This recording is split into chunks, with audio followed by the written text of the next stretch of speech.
भरोसा, एक विश्वास, एक विश्वास, एक भरोसा।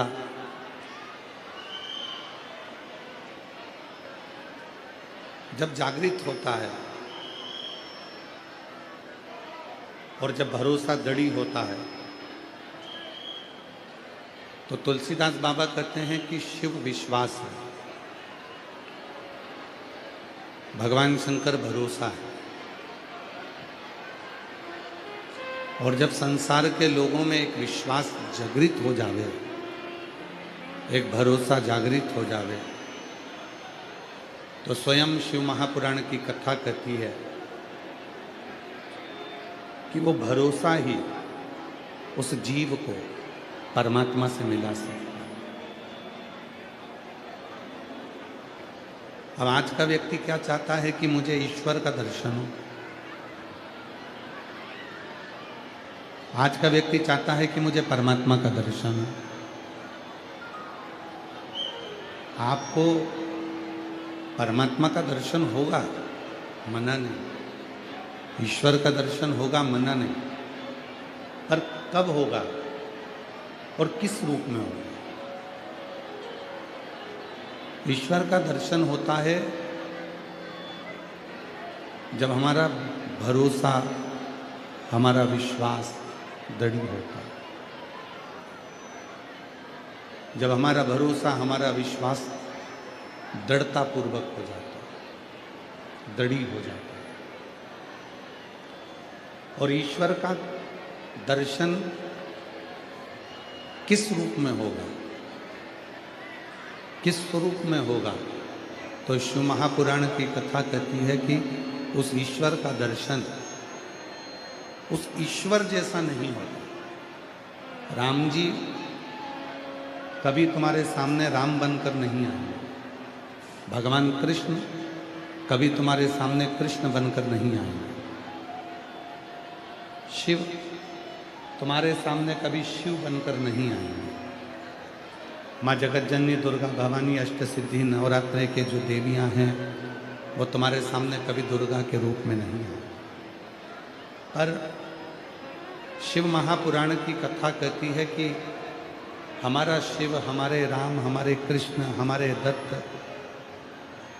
ये जितने भी स्वरूप हैं, भगवान के जितने भी स्वरूप हैं, ये सारे के सारे स्वरूप, जितने भी प्रतिबिंब स्वरूप हैं, ये सारे के सारे स्वरूप हमारे सामने किसी अपनों का ही रूप रखकर आते हैं, किसी अपनों का ही प्रतिबिंब स्वरूप रखकर आते हैं। और उस स्वरूप में, उस प्रतिबिंब स्वरूप में हम उस ईश्वर का दर्शन करते हैं। हम उस स्वरूप में उस परमात्मा का दर्शन करते हैं।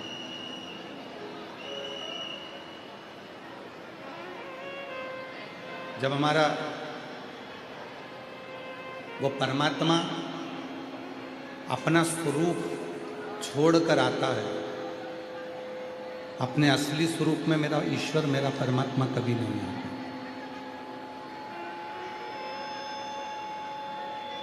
वो ईश्वर, वो परमात्मा कभी अपने असली स्वरूप में नहीं आता, अपने स्वरूप का त्याग कर आता है। शिव महापुराण की कथा भी यही कहती है, जिस मनुष्य को, जिस मानव को उस परमात्मा से अगर मिलना है, ईश्वर से मिलना है, या अपनी उन्नति की सीढ़ी पर चढ़ना है, तो सबसे पहले उसको अपने भीतर का जो अहम है, अपने भीतर का जो अहंकार है, अपने भीतर की जो अभिमत्ता है, अपने भीतर का जो अभिमान है, उसका त्याग करना है। और जिस दिन अपने भीतर की अभिमत्ता का, अपने भीतर के अभिमान का, अपने भीतर के अहम का हमने त्याग कर दिया, उसी दिन हमें हमारे देव अधिदेव महादेव का दर्शन प्राप्त हो गया।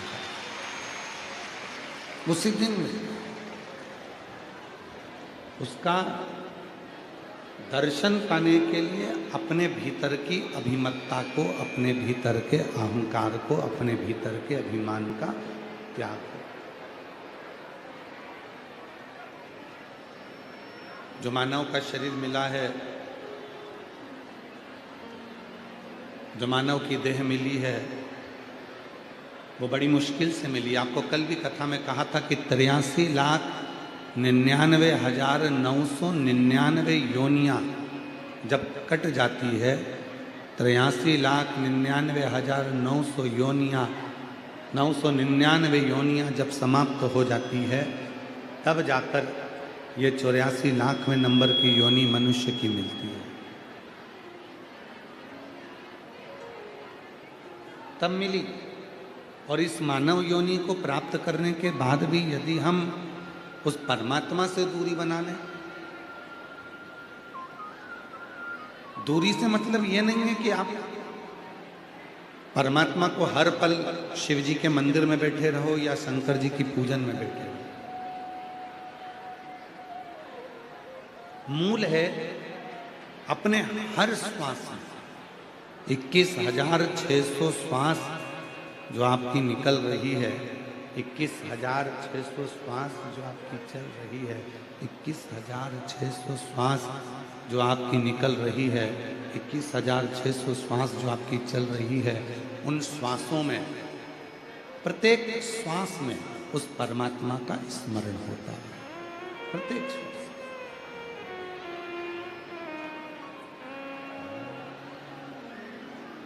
मैंने मानव जन्म तुझको हीरा दिया, मैंने मानव जन्म तुझको हीरा दिया,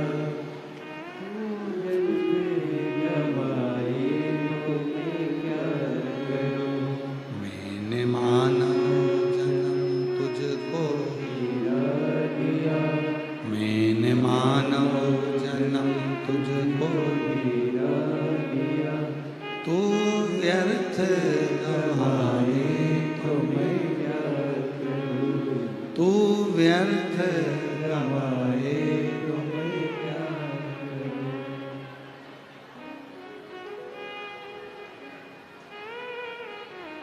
ये मानव की देह अब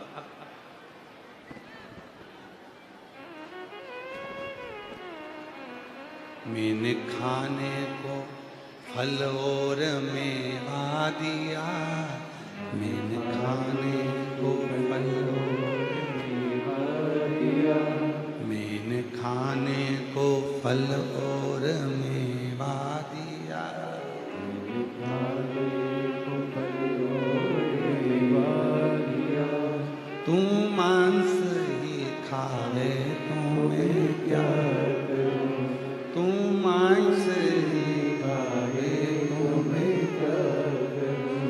मैंने मानव जन्म तुझको हीरा दिया, मैंने मानव जन्म तुझको हीरा दिया, तू व्यर्थ गवाए तो मैं क्या करूं, तू व्यर्थ गवाए तो मैं क्या करूं। एक समझने के लिए, एक सोचने के लिए, एक विचार करने के लिए कि मानव की देह दी है,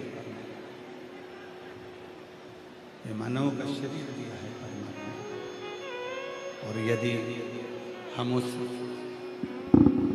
देह को प्राप्त कर कर भी अगर नहीं समझ पाए, तो फिर हमारा इस मानव को देह प्राप्त करना भी बेकार।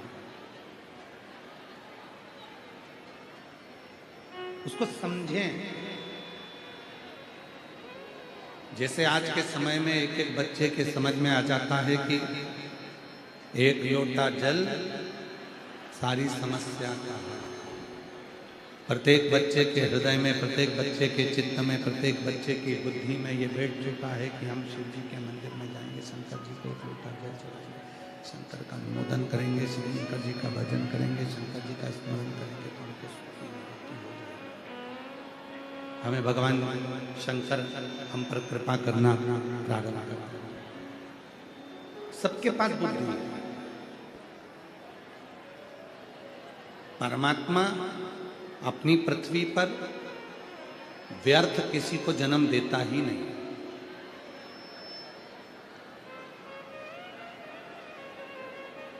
और याद रखना, ये दुनिया के लोग कहते हैं हे भगवान तूने मुझे दुख दे दिया, हे भगवान तूने मुझे तकलीफ दे दी, हे भगवान तूने मुझे कष्ट दे दिया, हे भगवान तूने मेरे साथ में ऐसा कर दिया, हे भगवान तूने मुझे ऐसा कर दिया। ये भगवान नहीं करता है, तुम्हारे कर्म करते हैं।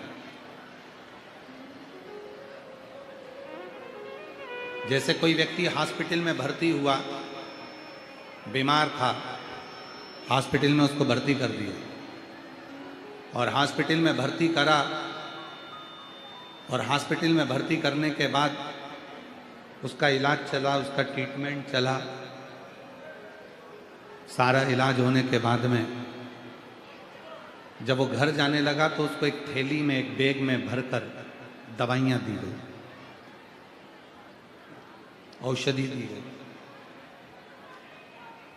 उस व्यक्ति ने कहा कि मैंने सारा इलाज करवा लिया, इंजेक्शन लगवा लिए, बोतल लगवा ली, गोलियां खा ली, 15 दिन से इस हॉस्पिटल में पड़ा था, मैं 15 दिन से अपना इलाज करवा रहा था, तो अब मेरे को ये बैग भरकर दवाई गोली क्यों दी है? तो डॉक्टर ने कहा ये घर जाकर खाना पड़ेगा। उसी तरह जैसे हॉस्पिटल से छुट्टी होती है तो घर जाकर भी दवाई खाना पड़ती है।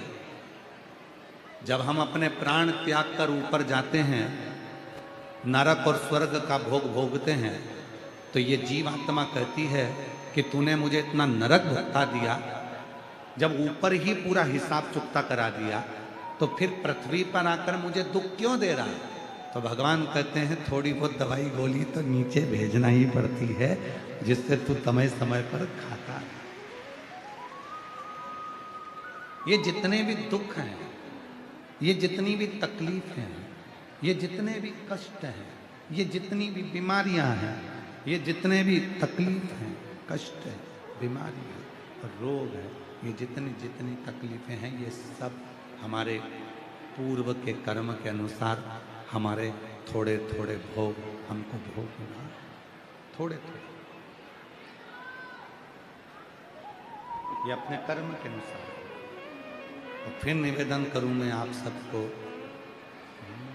मत बुरे कर्म कर बंदे, वरना पछताएगा, भगवान की आंखों से तू बच नहीं पाएगा, तू बच नहीं पाएगा। अरे ओ अज्ञानी मत कर नादानी, अरे ओ अज्ञानी मत कर नादानी। तेरे कर्म का फल भी तू ही पाएगा, जैसा किया तूने तेरे आगे आएगा। मत बुरे कर्म कर बंदे, वरना पछताएगा, भगवान की आंखों से तू बच नहीं पाएगा, तू बच नहीं पाएगा। अरे ओ अज्ञानी मत कर नादानी, अरे ओ अज्ञानी मत कर नादानी। अपने कर्म का भोग अपने को भोगना। हम नरक में जाकर, स्वर्ग में जाकर उसका भोग कितना भी भोग लें, परंतु पृथ्वी पर आकर भी हमको अपना भोग भोगना है। अपना भोग तो हमको भोगना। गुरु की करनी गुरु भरेगा, चेला की करनी चेला, और उड़ जाएगा हंस। गुरु को भी भोगना, ऐसा नहीं कि कोई गुरु नहीं भोगता, उसको भी भोगना पड़ेगा, उसको भी भोगना। एक बड़ा सुंदर प्रसंग है शिव महापुराण का। दो शंकर जी के भक्त थे, बड़े उपासक थे, शिव की साधना करते थे।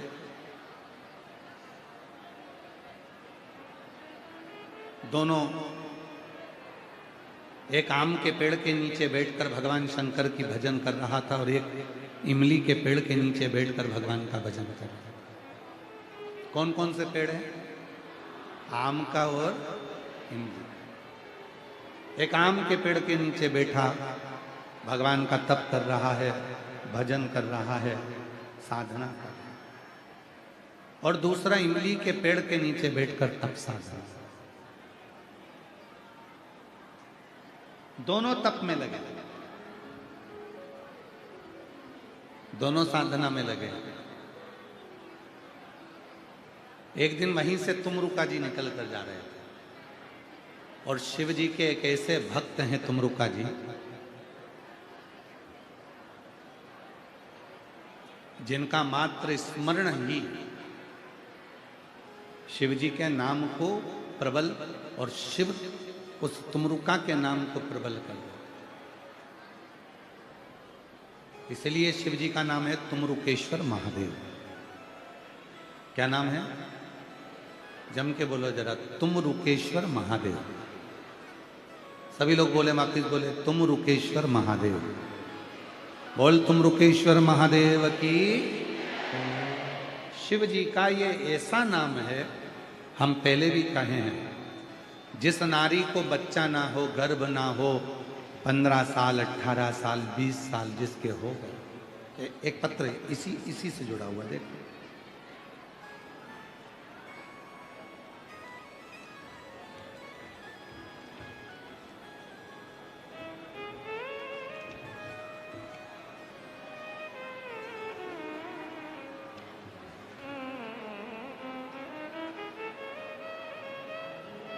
लक्ष्मी राजपूत, पति शेखर कुमार, मेरा मोबाइल नंबर ही है। प्रणाम करती हूँ। मैं फरीदाबाद से आई हूँ।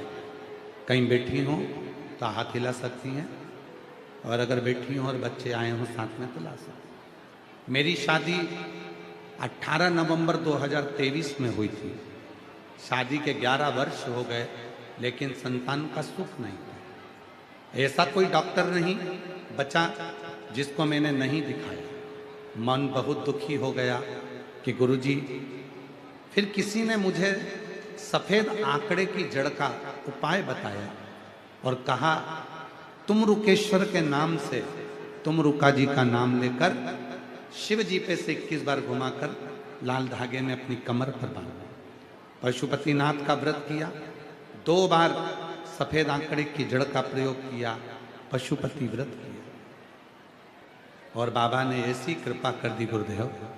डॉक्टर मना कर दिए थे कि मैं मां नहीं बन सकती, पर बाबा की कृपा से एक बार में अगर जड़ का प्रयोग करा तुमरुका जी के नाम से, दूसरी बार करा, तीसरी बार तुमरुकेश्वर के नाम से करा, और बाबा की कृपा से 11 साल बाद 5 नवंबर 2024 को मेरे घर में पुत्र रत्न की प्राप्ति हुई।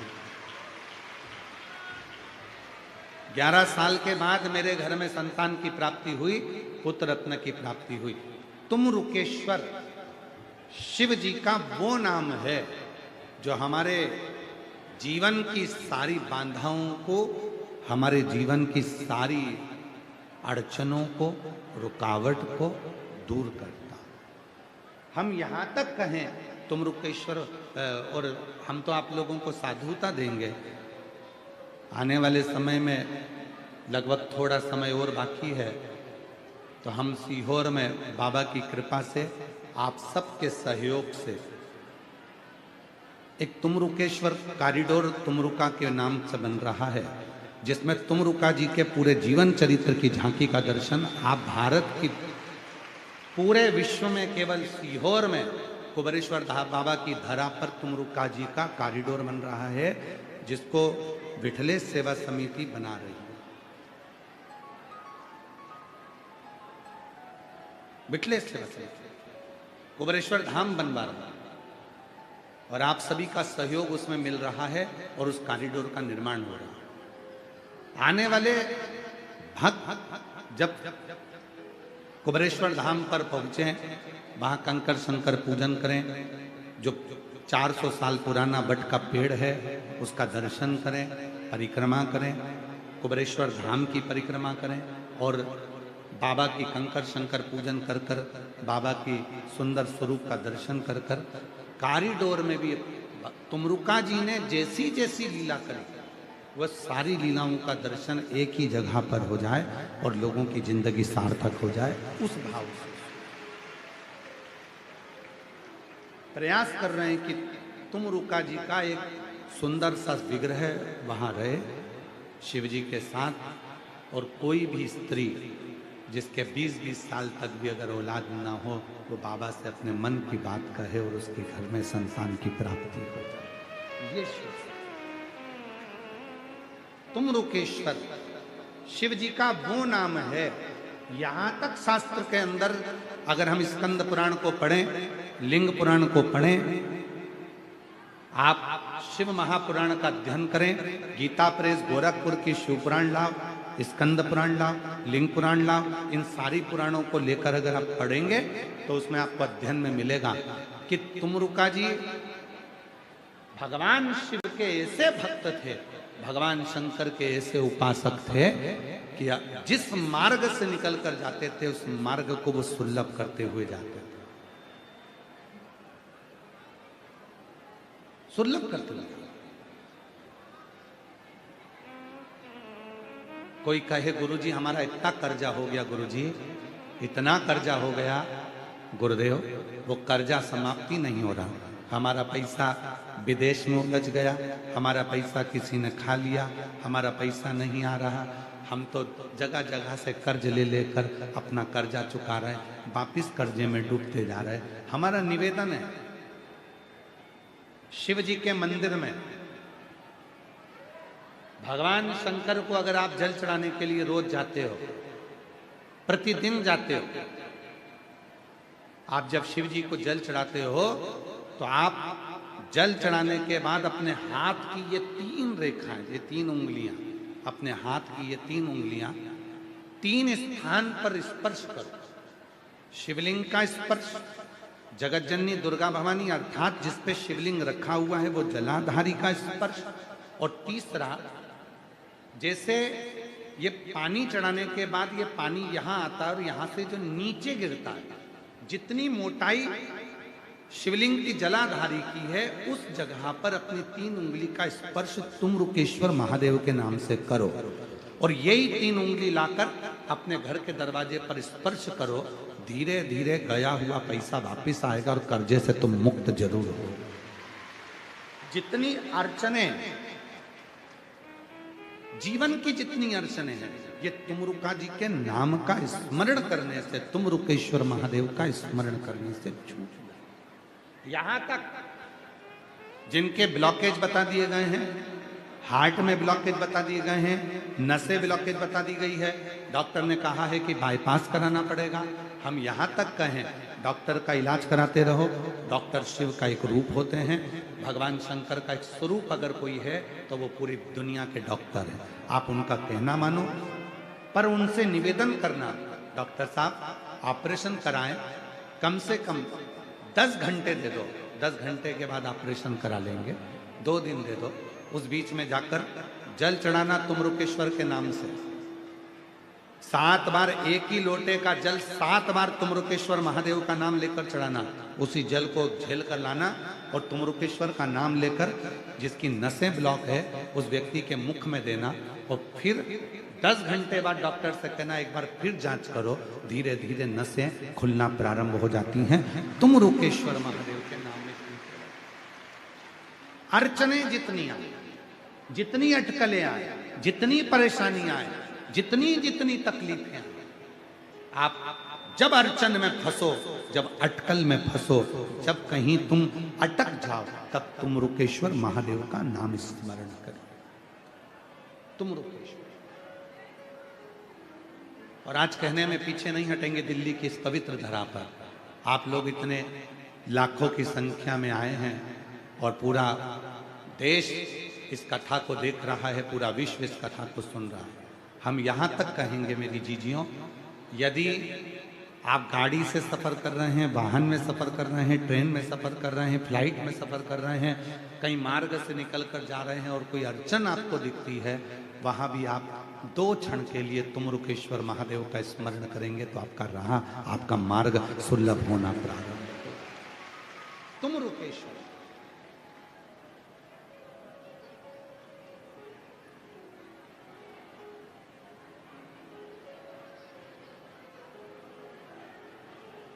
भोलेनाथ सुना दो ऐसी कथा, जिसे सुनकर मैं भी अमर हूं। शिव महापुराण की प्रथम कथा का कोई वक्ता है? शिव महापुराण की कथा को सुनाने वाला यदि कोई प्रथम वक्ता है तो वो मेरे तुमरुका जी महाराज हैं, जो भगवान शिव और पार्वती को कथा श्रवण कर रहे हैं। शिव और पार्वती को जो कथा श्रवण करा रहे हैं, शिव पार्वती को जो कथा सुना रहे हैं, वो तुमरुका जी, तुमरुकेश्वर। जिसे सुन कर मैं भी अमर हो लूं, जिसे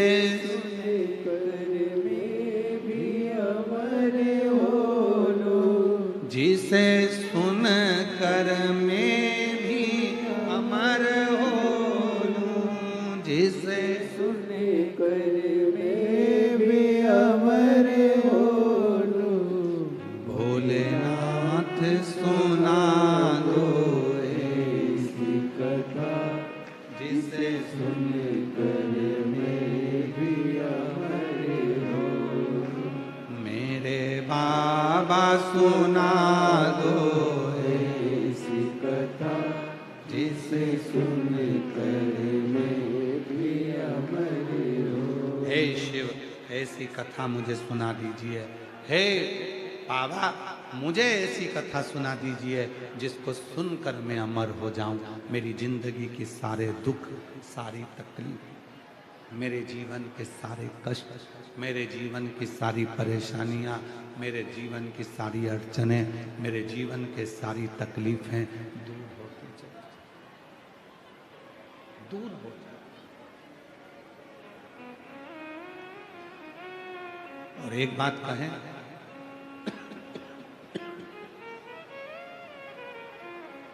शिव महापुराण की ये जो व्यासपीठ है, जो कुबरेश्वर धाम से चलकर ये शिव पुराण यहाँ आती है,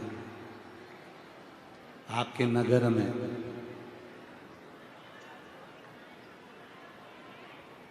हमको ऐसा महसूस होता है कि ये व्यासपीठ, ये जो कथा की पीठ है, ऐसा लगता है, कभी कभी ऐसा महसूस होता है कि स्वयं तुमरुका जी कथा का वाचन करते हैं और शंकर पार्वती कथा को श्रवण करते हैं।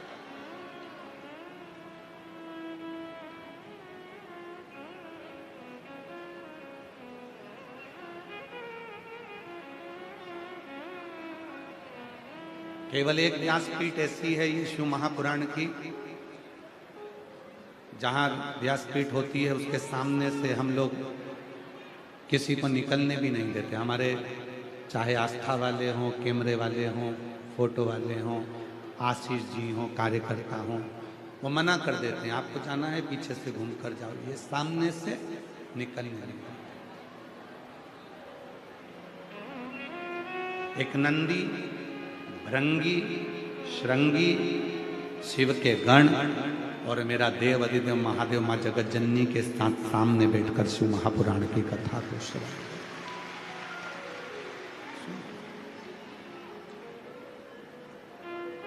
आरती हो जाए उसके बाद भले तुम निकलो, कोई मना नहीं, पर जितनी देर कथा चले ऐसा लगे ये व्यासपीठ सबसे पहली शिव पुराण की कथा तुमरुका जी ने भगवान शंकर पार्वती जी को सुनाई।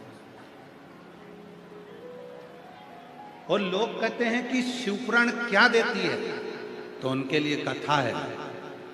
शिव महापुराण ने क्या क्या दिया। जैसे ही शिव पुराण की कथा प्रारंभ हुई, चंचुला देवी का पति प्रेत योनि से छूट गया। चंचुला देवी बेधव्य थी, पार्वती जी ने उसको अखंड सौभाग्यवती बना दिया।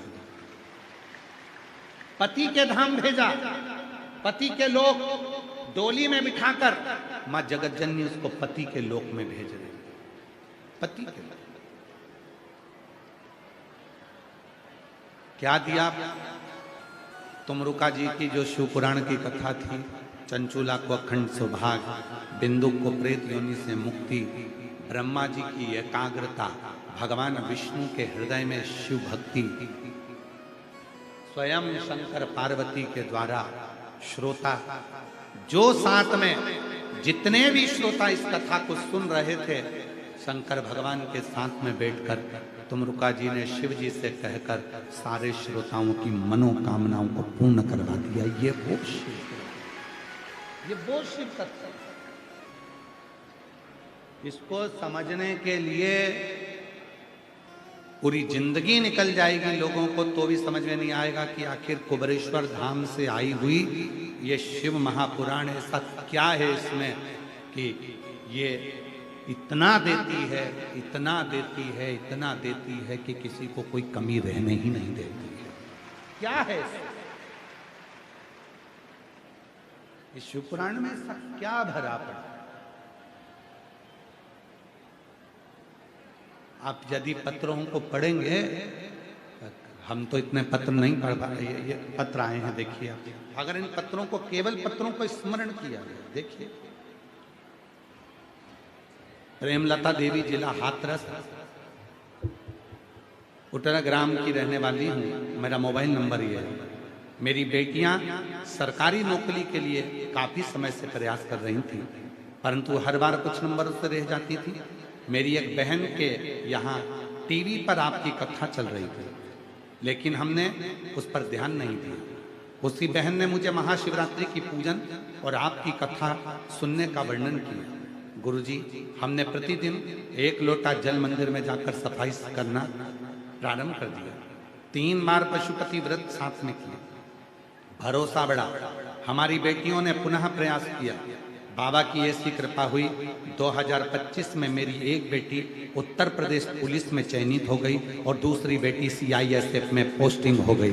मैं बाबा को प्रणाम करने, जरा विचार करिए कि शिव महापुराण की कथा सुनकर मिलता क्या है। एक पत्र और है, देखिए। मेरा नाम सरोज है, मैं मेरठ उत्तर प्रदेश की रहने वाली हूँ। मेरा गांव जती जीतपुर है। आपकी कथा सुनने मेरठ में आई है। भोले बाबा की कृपा से बखान क्या करूं, मेरी बेटी कई साल से सरकारी नौकरी की तैयारी कर रही थी, लेकिन हर बार 1-2 नंबर से रह जाती थी। बाबा से प्रार्थना करा, टीवी पर बैठकर सम्मुख में कथा सुनी, मेरठ की मिट्टी को नमन करा। मेरठ के पंडाल में बैठकर कथा सुनकर वहां की मिट्टी को नमन करा। सीहोर पहुंच गई, वहां पर कंकर शंकर पूजन कर रुद्राक्ष लेकर आ गई। पशुपतिनाथ का व्रत किया और बाबा की ऐसी कृपा हो गई, मेरी बेटी का सिलेक्शन पुलिस में हो गया और आज मेरी बेटी सब इंस्पेक्टर के पद पर नियुक्त हो गई। मैं बाबा को यहाँ प्रणाम करने के लिए। अगला पत्र देखिए, पत्रों का स्मरण।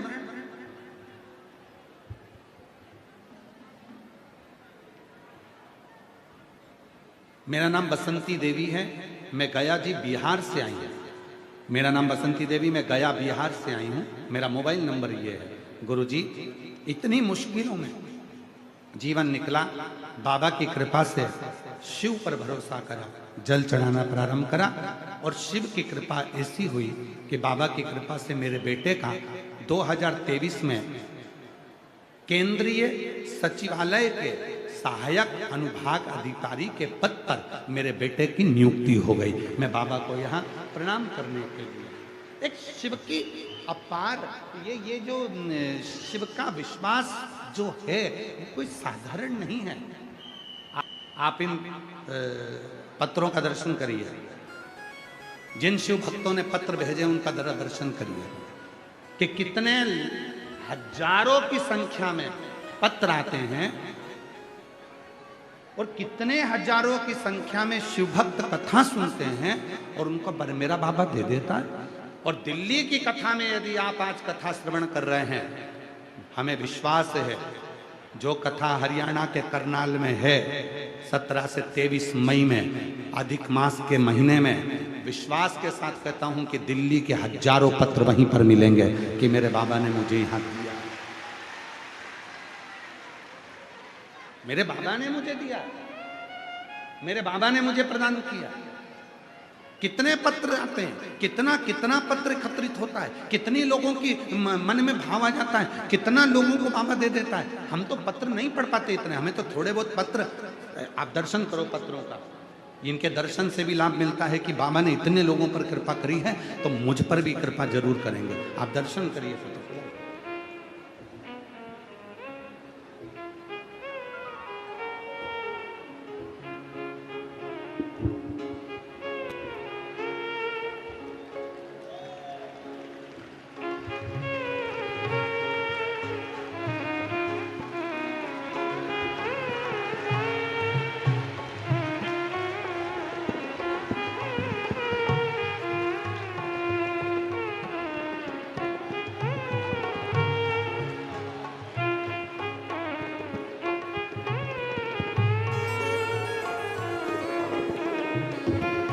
अभी ये एक बार का दर्शन करिए, अब दूसरी बार की ओर निकाल कर दे रहा है। शिव कृपा किसको कहते हैं, इनको हटाइए।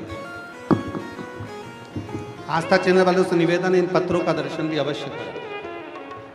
कितनी कृपा बाबा करता है, कितनों की झोली बाबा भरता है इन पत्रों के माध्यम से, आप समझें महाराज।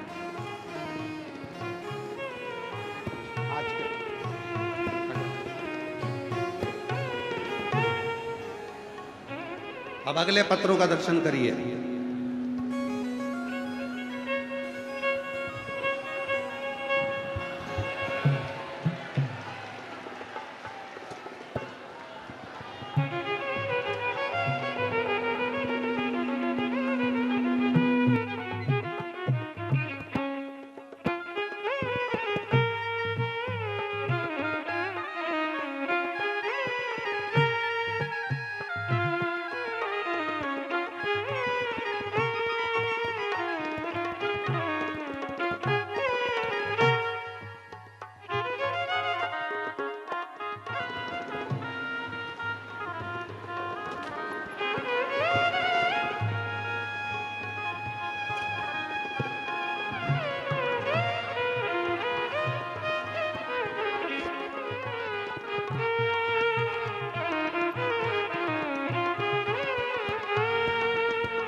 पत्रों का दर्शन करिए। हजारों की संख्या में शिव भक्त आते हैं, कथा सुनते हैं और बाबा से झोली पसार कर मांगते हैं और 3 महीने में बाबा दे देता और अगली कथा में पत्र पहुंचना प्रारंभ हो जाते हैं। अगर वो देता नहीं तो दिल्ली में ये इतिहास रचता नहीं। अगर वो नहीं देता तो कौन जापानी पार्क में आता। अगर वो नहीं देता तो भरचक 42 डिग्री टेम्परेचर में कौन दिल्ली में कथा सुनने आता। अगर वो नहीं देता तो मेट्रो में लाइन नहीं लगती। अगर वो नहीं देता तो गाड़ियां भर कर लोग यहाँ नहीं पहुंचते। उसने ये कुबरेश्वर बाबा का वो भंडारा है जहां कुबरेश्वर धाम से पोथी जाती है, वहां वो लुटाना प्रारंभ कर देता है और 3 महीने में फिर वापिस बुला ले, फिर वापिस बुला ले। और जो जैसी भावना वो वैसा ही फल पाया, नहीं खाली उसे लौटाया, वो मन ही मन हर्षाया और कर दिया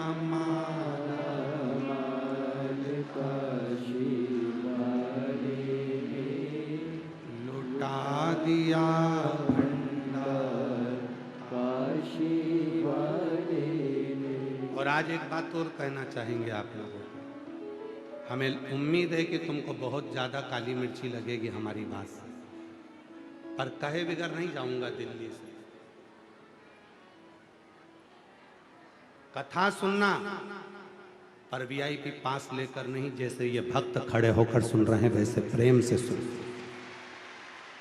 1500 रुपए देकर अगर कथा सुनोगे तो तुम्हारा पत्र पूरी जिंदगी में कभी व्यासपीठ पर नहीं आएगा। इस व्यासपीठ को बेचना मती कभी जिंदगी में।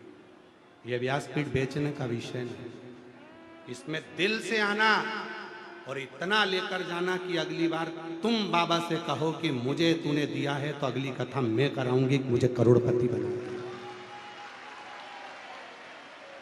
विश्वास, भरोसा, दृढ़ता के साथ।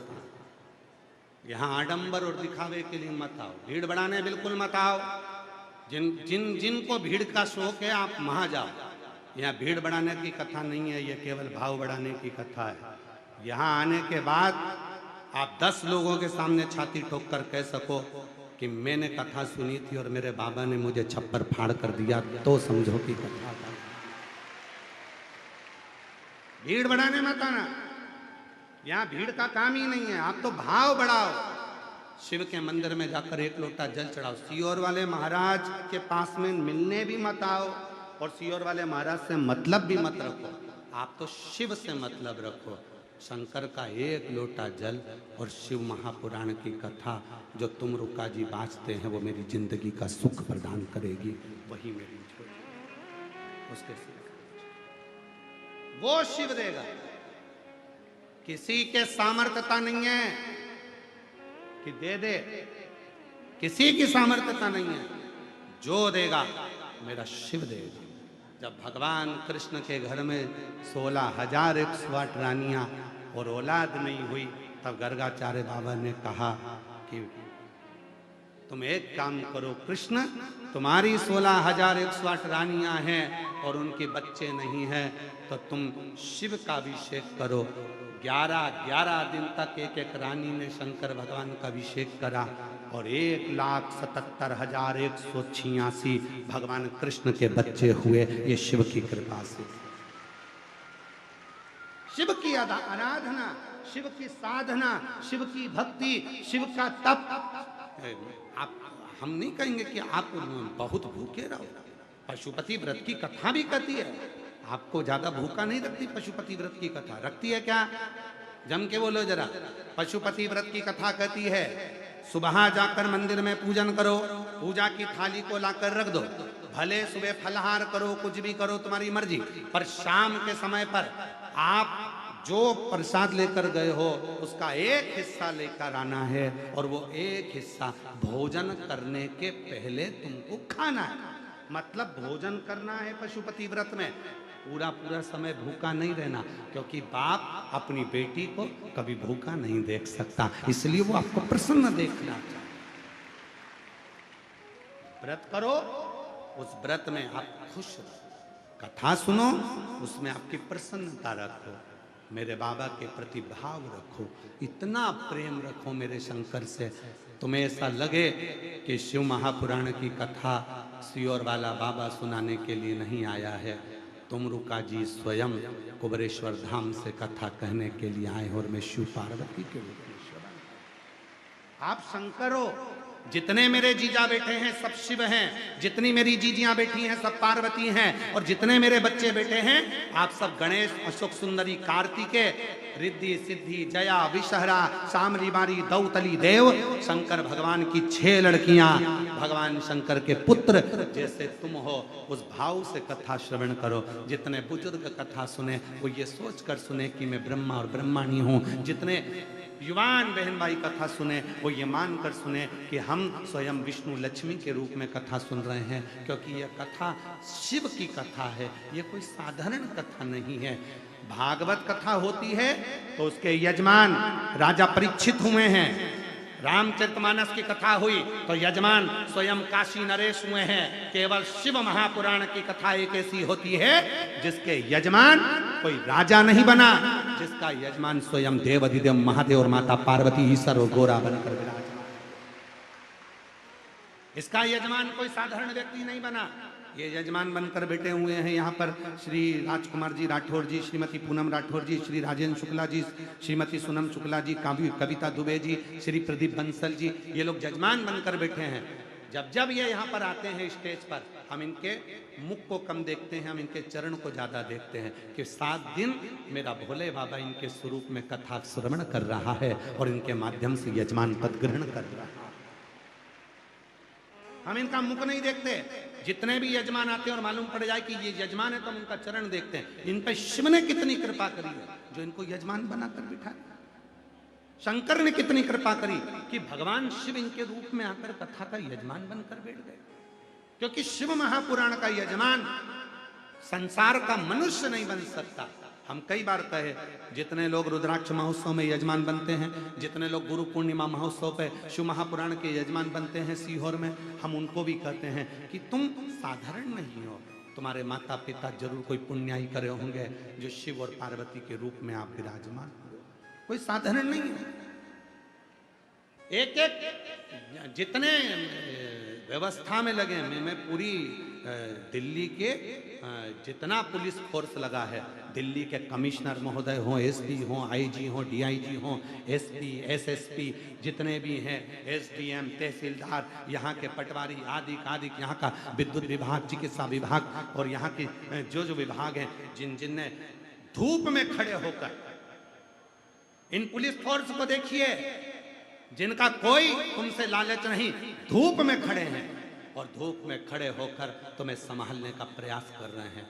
एक एक यहाँ के कलेक्टर हो, यहाँ का अधिकारी हो, एक एक बच्चा बच्चा सेवा में लगा है। भोजनशाला में ना जाने कितने कार्यकर्ता कार्य कर रहे होंगे, यहाँ कितने कार्यकर्ता, मेरी जीजियाँ यहाँ खड़ी होकर चेन बनाकर तुमको इधर बैठ जाओ, उधर बैठ जाओ। इनको देखो, इन बेटियों को, इन कार्यकर्ताओं को देखो जो तुम्हारी सेवा में लगे हुए हैं। कोई कोई खड़े होकर पंखा चला रहा है तुम्हारे लिए, कोई कोई पानी लेकर आ रहा है तुम्हारे लिए। अरे मेरी जीजियों, ये कोई दूसरा नहीं कर सकता, इन कार्यकर्ताओं के रूप में स्वयं मेरा महादेव आता है और कर कर जाता है।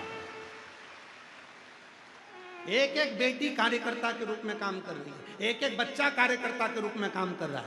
और वो कार्यकर्ता सामने नहीं आते, स्टेज पे नहीं चढ़ते, दिखावा नहीं करते, अपने भाव से बस भगवान की कथा कैसे भी हो जाए, बाबा 7 दिन कैसे भी हो जाए। पहले भी दिल्ली में कथा हुई, 1-2 दिन होकर रह गई, नोएडा में कथा हुई, 1 दिन होकर रह गई। सबकी कामना थी, तमन्ना थी कि अब यह कथा दूसरे दिन डोल पड़ी थी, पर यहाँ के सांसद महोदय ने, यहाँ के विधायक महोदय ने, यहाँ के गृह मंत्री श्री अमित शाह जी ने, यहाँ की मुख्यमंत्री श्रीमती रेखा गुप्ता जी ने इस कथा को, यहाँ के कमिश्नर ने फिर संभाला और फिर यह कथा जो झारखंड से आनंद से, ये कोई कथा साधारण है क्या? साधारण। इस कथा को स्वयं शिव ही सुनने के लिए आते हैं और शिव ही सुनते हैं, किसी के साथ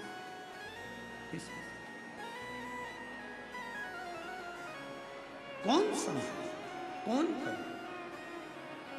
कल हम 2 दिन से देख रहे हैं यहाँ पर हमारी ये बेटियां, ये पुरुष लोग, ये बेटे नवयुवक बच्चे हाथ लगाकर खड़े हैं। उनका कथा नहीं सुन पा रहे, पर वो बिठाने में लगे, व्यवस्था में लगे, आगे बढ़कर।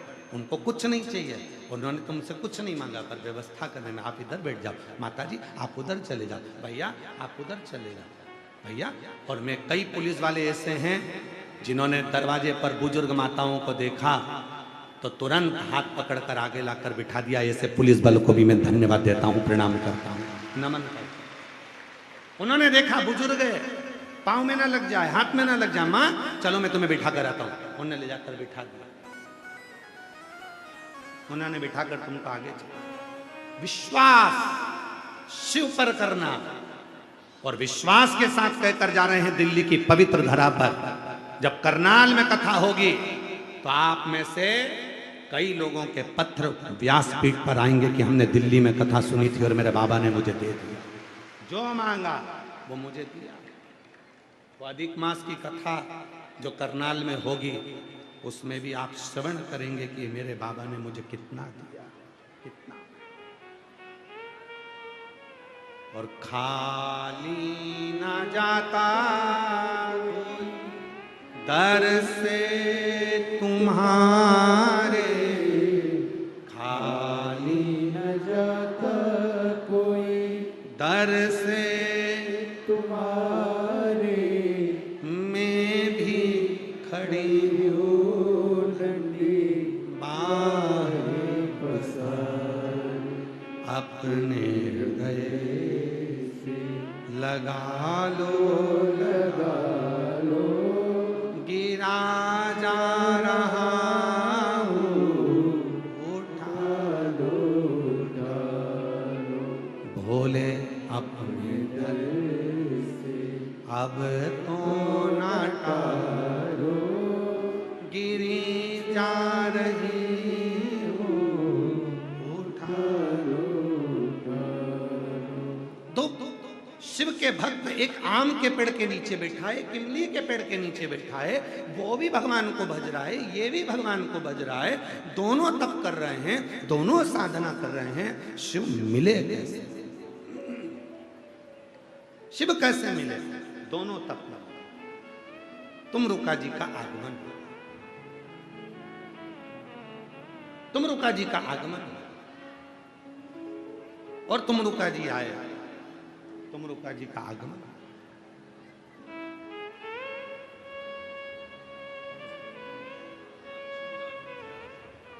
लक्ष्मी राजपूत 11 साल के बाद संतान हुई है, जोरदार प्रणाम करो बाबा, बाबा को प्रणाम करो, प्रणाम करो, प्रणाम करो।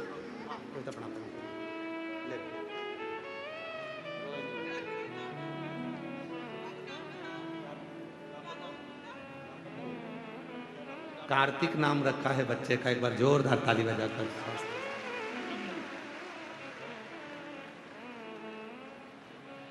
जो जैसी भावना लाया, वो वैसा ही फल पाया, नहीं खाली उसे लौटाया, वो मन ही मन हर्षाया, और कर दिया माला, काशी वाले लुटा दिया भंडार, काशी वाले ओ लुटा दिया भंडार, काशी वाले कर दिया माला माँ, काशी वाले। तुमरुका जी निकल कर जा रहे थे, एक आम के पेड़ के नीचे बैठा है, एक इमली के पेड़ के नीचे, और तुमरुका जी का काम क्या है? मार्ग सुलभ करना। अटका हुआ कोई काम है, तुमरुकेश्वर महादेव का नाम लेते से ही वो काम सुलझ जाता है। तुमरुकेश्वर महादेव,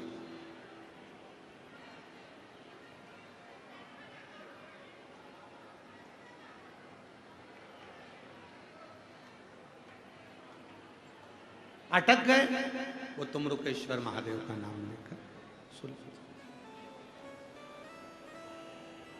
महाराज, हमारी जिंदगी में भी हमने आजमाया हुआ है। एक बार पंजाब में कथा करने जा रहे थे भटिंडा, तो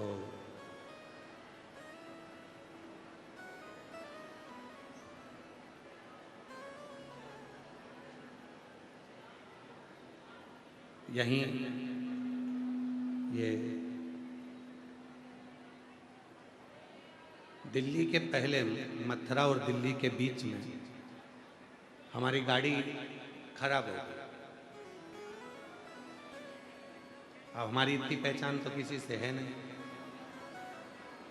कि हम किसी को बोलें कि भैया कोई दिल्ली का हो, कोई कहीं का हो, कि भाई आओ और व्यवस्था करो। हमारा ज़्यादातर सफ़र गाड़ियों से होता है, क्योंकि फ्लाइट से हम ज़्यादा सफ़र कम करते हैं, हम गाड़ी से ज़्यादा करते हैं। उसका कारण ये रहता है, गाड़ी से चलने में हर 3 घंटे में जो भी शंकर जी का मंदिर मिलता है वहाँ एक लोटा जल चढ़ाकर फिर आगे बढ़ जाते हैं। इसलिए हम गाड़ी का हम यहाँ से निकलने के बाद में 3 घंटे पर जो भी शिवालय मिल जाएगा, रोड के किनारे पर जो भी शंकर जी का ओटला मंदिर कोई मिल जाता है, वहाँ जल चढ़ा देते हैं। 3 घंटे पे नहीं मिलता तो कहीं से मिट्टी को इकट्ठा कर कर वहीं शिवलिंग बनाकर पूजन कर कर फिर आगे बढ़ जाते हैं। इसीलिए फ्लाइट का सफ़र थोड़ा कम करते हैं और गाड़ी का सफ़र ज़्यादा है। शिव पूजन में मन को मथुरा से दिल्ली के बीच में गाड़ी हो गई गड़बड़। अब आशीष बोले गुरुजी भटिंडा पहुंचना है, गाड़ी तो गड़बड़ हो गई। हमने कहा तुम रुकेश्वर का नाम लो, बाबा कहीं ना कहीं तो मार्ग बनाएगा। दूसरे को बोलते हो तो स्वयं भी स्मरण करो।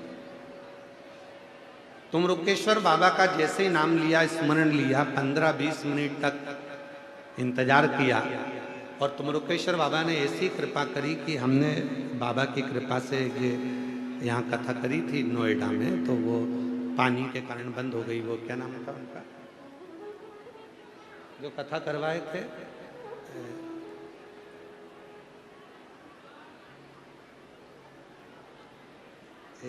कल आई थी उनकी माता जी, हमारे नाम का इसमें। फिर उनकी कथा ऑनलाइन चली थी टीवी पे।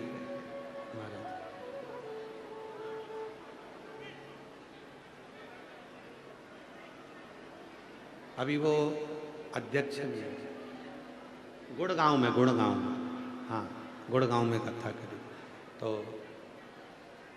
उनकी माता जी का फोन आया। फिर बाद में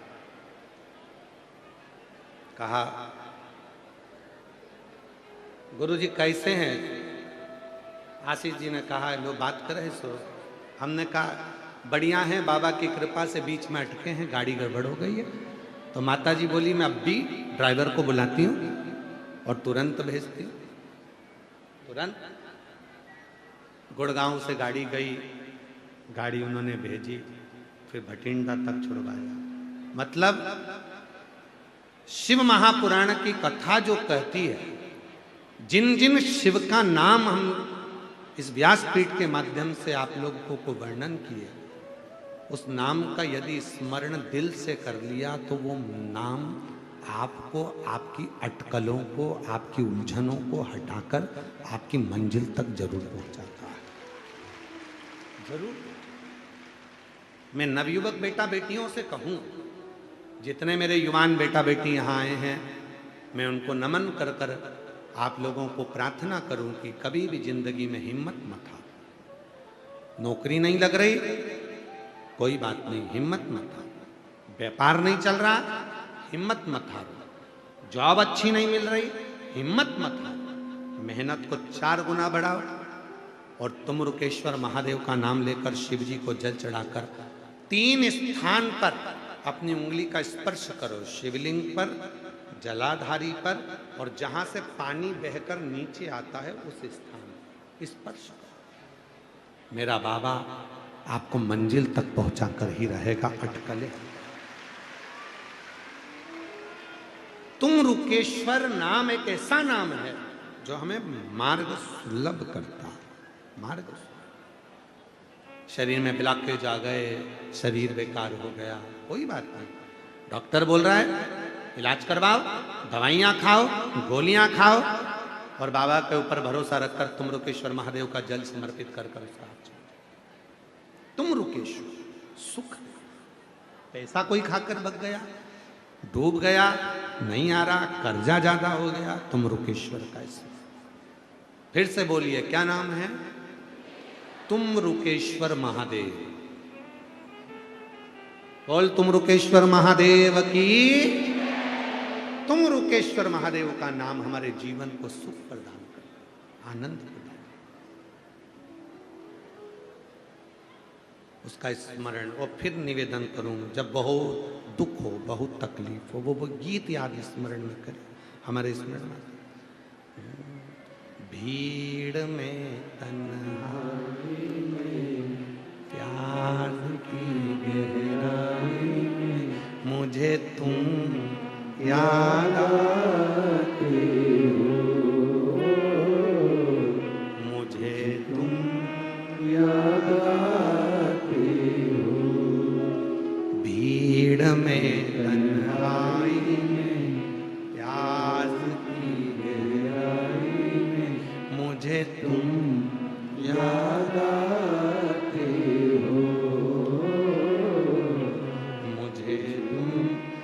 याद आती हो। बस वो याद आए। जब उलझन आए तुरंत कह दो तुम रुकेश्वर का नाम लो, अच्छा होगा, सुलझेगा, मार्ग मिलेगा। बस वो याद आ जाए तो समझ लेना कि फिर तो काम हो गया। गोलियां असर नहीं कर रही, कुंदकेश्वर का नाम लो, काम आएगा। काम तकलीफ आ गई, पदम और पिंगल का नाम लो, मिट जाएगा। बहुत ज्यादा कई दिक्कत, नीलंबेश्वर महादेव का नाम लो, सुख है।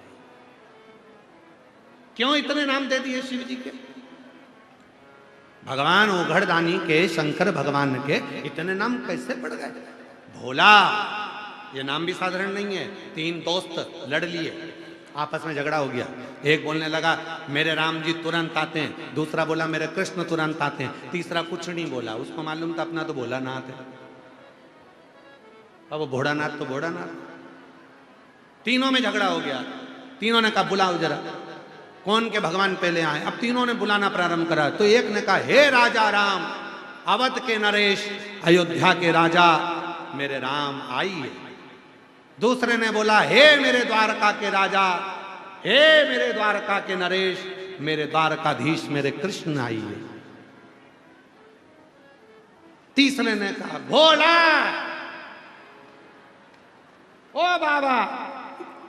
इतनी देर में तो शंकर जी आके खड़े हो गए।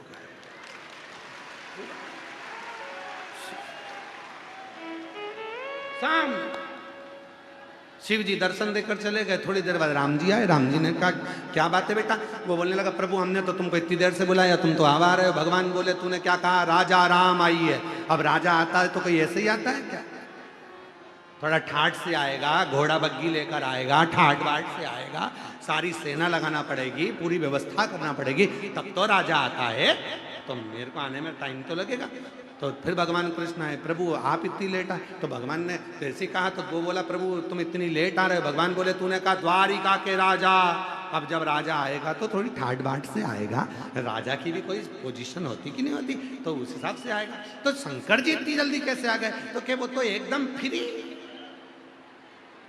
एकदम फ्री, बस बुलाओ और दौड़ कर आ जाए। एकदम बुलाओ